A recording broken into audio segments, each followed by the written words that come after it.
नमस्कार दोस्तों, मैं अमित कुमार स्वागत करता हूं आप सभी का आपके अपने YouTube चैनल ब्राइट कैरियर में। और आज हम ज्योग्राफी का एक बहुत ही अच्छा लेसन पर्वत पढ़ेंगे, जो कि परीक्षा के दृष्टिकोण से बहुत ही इम्पोर्टेंट है।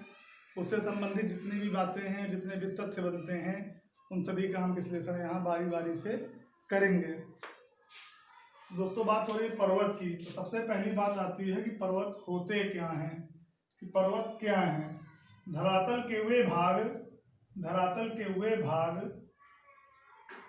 जिनकी ऊंचाई 600 मीटर से अधिक, जिनकी ऊंचाई लगभग 600 मीटर से अधिक होती है और जिनमें चोटी होती है। क्या होती है? जिनकी ऊंचाई लगभग 600 मीटर से अधिक होती है और जिनमें चोटी होती है, वो पर्वत कहलाते हैं। दोस्तों, पर्वतों के जब प्रकार के विषय में हम पढ़ते हैं कि पर्वतों के प्रकार के विषय में जब हम पढ़ते हैं, तो पर्वतों को निम्नलिखित दो प्रकारों से बांटा गया है। निम्नलिखित दो प्रकार होते हैं। कौन कौन से दो प्रकार, कौन कौन से होते हैं? नंबर एक, बात आती है आयु के आधार पर वर्गीकरण। आयु के आधार पर वर्गीकरण, ये क्या होता है, इस पे बात करेंगे। नंबर दो, बात आ जाती है उत्पत्ति के आधार पर। उत्पत्ति के आधार पर, आयु के आधार पर वर्गीकरण, उत्पत्ति के आधार पर वर्गीकरण, यानी ये दो प्रकार के पर्वत होते हैं। आयु के आधार पर क्या होते हैं, उत्पत्ति के आधार पर क्या होते हैं। दोस्तों, जो आयु के आधार पर पर्वत होते हैं, इनका जो अध्ययन किया जाता है कि ये कितने समय पहले के हैं, किस युग के हैं, ये सब बातें, इनमें समय का विशेष ध्यान दिया जाता है कि कितने समय के पहले के हैं, कब के उनका निर्माण हुआ है। उत्पत्ति के आधार पर जब बात आती है, तो उनके आकार संरचना स्थितियों के आधार पर उनका अध्ययन किया जाता है। ये दो प्रकार के पर्वत होते हैं। दोस्तों, इसके बाद बात करते हैं कि आयु के आधार पर कितने प्रकार के होते हैं, उत्पत्ति के आधार पर कितने प्रकार के होते हैं, क्योंकि इनका भी प्रकार यहाँ पे दिया गया है। उन सभी का हम बारी बारी से यहाँ पे अध्ययन करेंगे। दोस्तों, जैसे पहली बात आती है आयु के आधार पर। आयु के आधार पर सभी बातों को हमें आराम से पढ़ना है।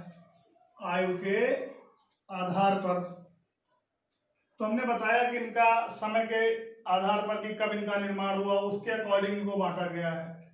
आयु के आधार पर दोस्तों बात करते हैं पर्वतों की, तो सबसे पहली बात आती है प्री कैम्ब्रियन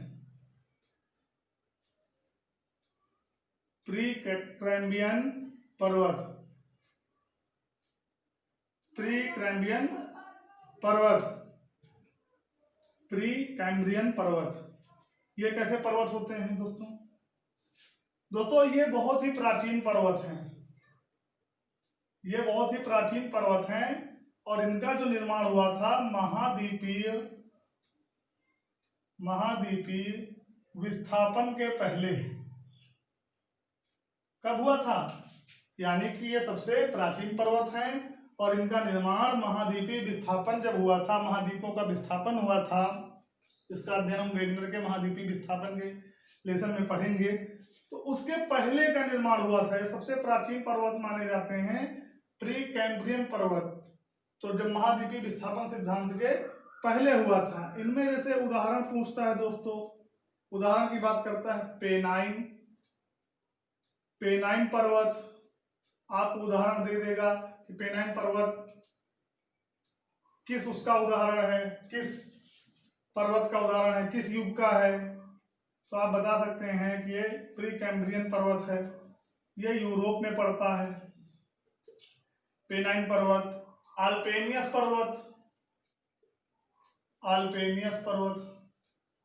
अल्पेनियस पर्वत ये अमेरिका में पड़ता है दोस्तों। अमेरिका में, आपको देकर के पूछा जा सकता है। तो ये दोस्तों होते हैं प्री कैम्ब्रियन पर्वत, यानी इनका निर्माण जो है महाद्वीपीय विस्थापन के पहले हुआ था। ये प्राचीन पर्वतों में शुमार किए जाते हैं। इसी में दोस्तों बात करते हैं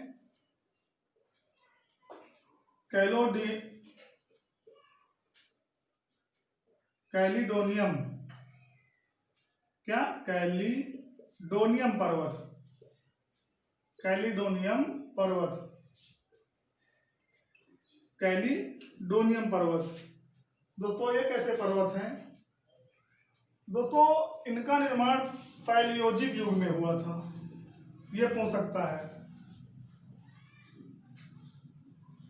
पैलियोजोइक युग में इनका निर्माण पैलियोजोइक युग में हुआ था, तो इसलिए ये ऐसे पर्वत जिनका निर्माण पैलियोजिक युग में हुआ था उन्हें कैलिडोनियम पर्वत के नाम से जाना जाता है। ये हम आयु के आधार पर उनका वर्गीकरण पढ़ रहे हैं।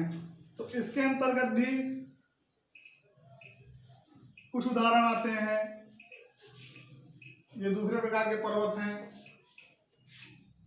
जैसे भारत के महादेव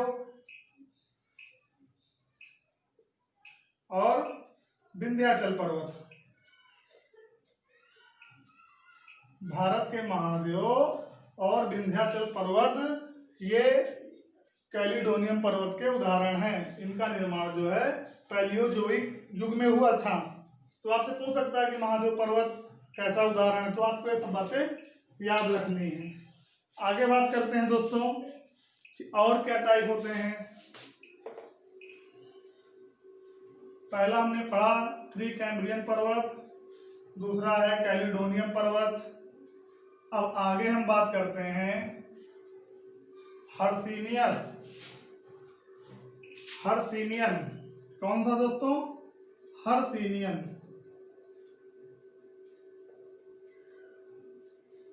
हर्सिनियन, हर्सिनियन।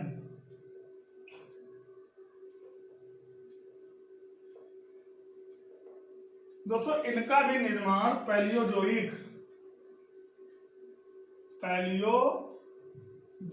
युग, पैलियोजोइक युग के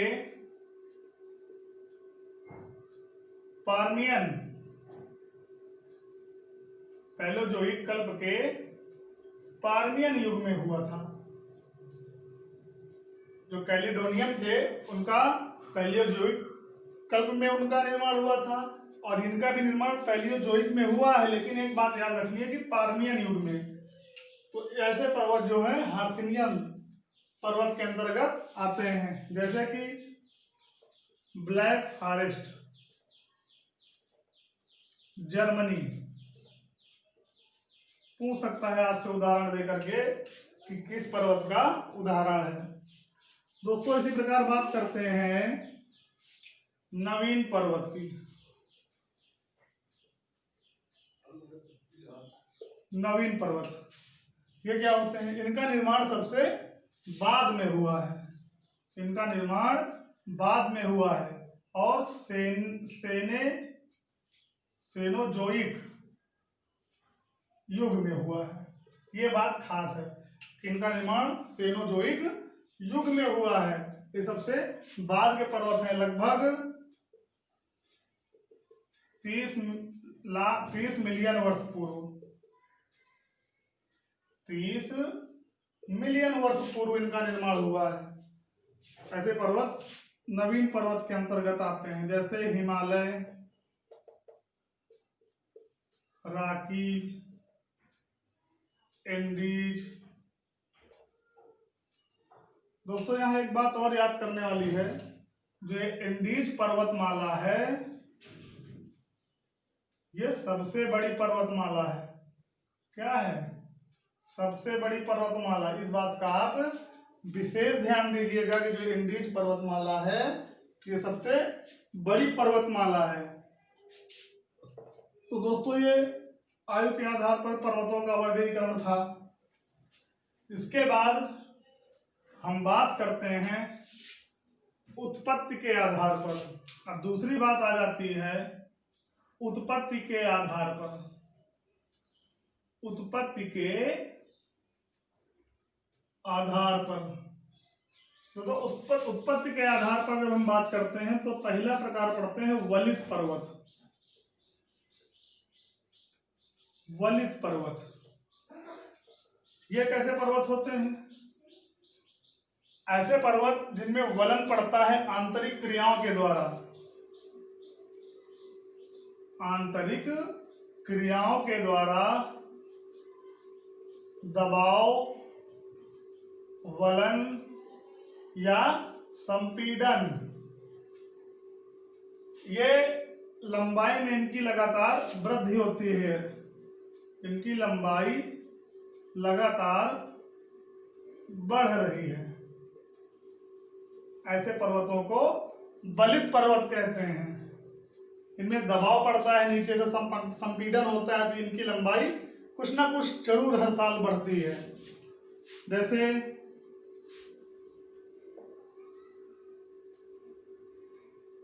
आल्प्स,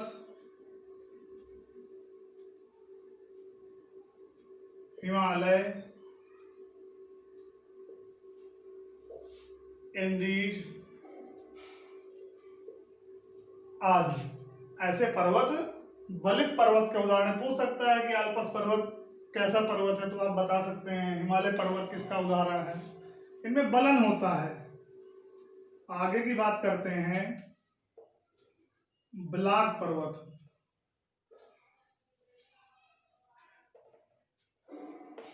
ये कैसे पर्वत होते हैं दोस्तों? भ्रंश या दरार के कारण इनका निर्माण कैसा होता है? भ्रंश या दरार के कारण जिन पर्वतों का निर्माण होता है उन्हें ब्लॉक पर्वत बोलते हैं। इनका जो ऊपरी भाग होता है, जो शीर्ष होता है, उसको ब्लॉक बोलते हैं, और जो ये निचला भाग होता है धंसा हुआ, इसे घाटी के नाम से जाना जाता है। ऊपरी भाग क्या कहलाता है? ये शीर्ष जो होता है ये ब्लॉक कहलाता है, उठा हुआ ये भाग, ये शीर्ष है, जो शीर्ष होता है ये, और ये जो दबा हुआ भाग होता है नीचे का, ये घाटी। कुछ घाटियां बहुत प्रसिद्ध हैं, जैसे जॉर्डन की घाटी, राइन नदी की घाटी, जो मृत सागर है, मृत सागर है जॉर्डन में, सबसे निचला स्थान जॉर्डन में है मृत सागर। तो नीचे का जो स्थान होता है उसे घाटी के नाम से जानते हैं, और ऊपर का जो भाग होता है उसे ब्लॉक के नाम से जानते हैं। इसके कुछ उदाहरण दोस्तों हैं, जैसे साल्ट रेंज पाकिस्तान।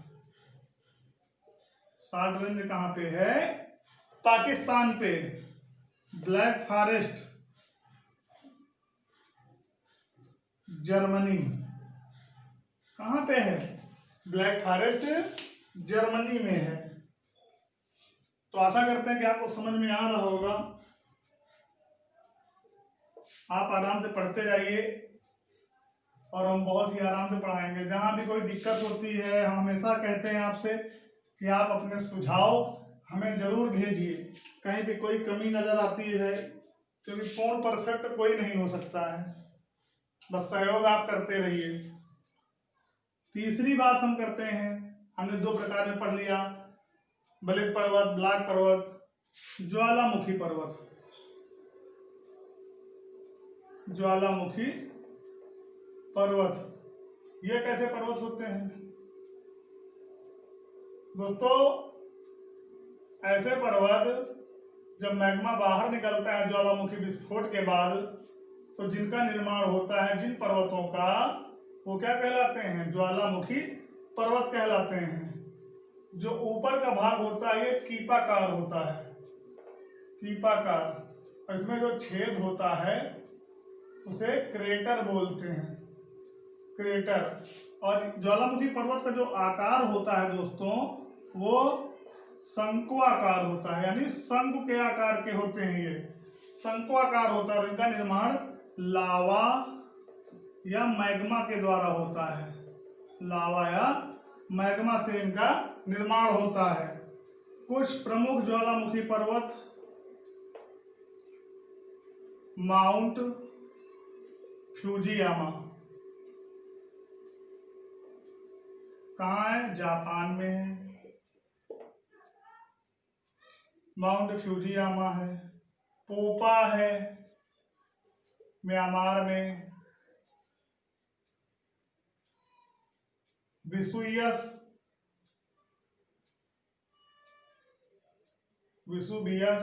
इटली में है। ऐसे कुछ ज्वालामुखी पर्वत पूछ सकता है कि फ्यूजियामा कहाँ पे है, यही ऐसे ही क्वेश्चन पूछ सकता है, तो आप बता सकते हैं। या फिर फ्यूजियामा कैसा उदाहरण है, किस पर्वत का। दोस्तों आखिरी बात करते हैं अवशिष्ट पर्वत।